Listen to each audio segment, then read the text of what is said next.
భ్రాజిష్ణుర్భోజనం భోక్త సహిష్ణుర్జగదాదిజః అనఘో విజయో జేత విశ్వయోనిః పునర్వసుః.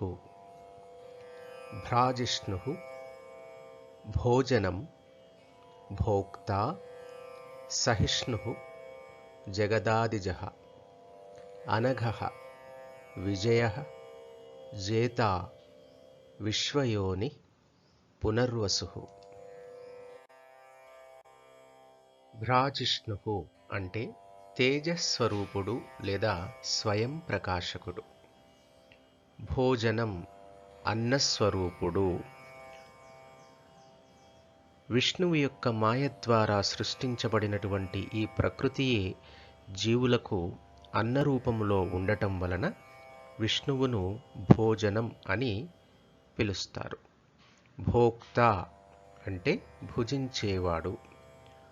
పురుష రూపంలో ప్రకృతిని అనుభవించును కావున విష్ణువు భోక్త, లేదా మరొక విధంగా జీవుల రూపమున భుజించేది ఆయనే కాబట్టి భోక్త అని పిలువబడుతున్నాడు.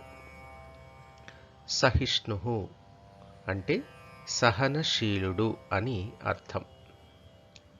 జగదాదిజః జగత్తుకు ఆదియందు హిరణ్యగర్భ రూపంలో స్వయంగా వ్యక్తమైనవాడు అని అర్థం.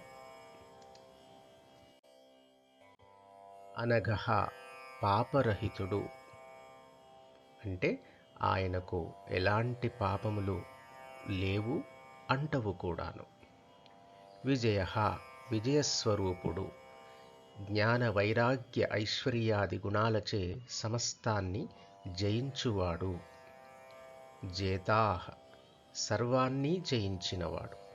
తన స్వభావంతో సర్వభూతాలను జయించువాడు అంటే సకల భూతాల కంటే ఉన్నతమైనటువంటి వాడు.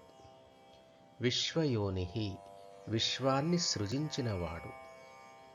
పునర్వసుః మరల మరల వసించేవాడు అని అర్థం.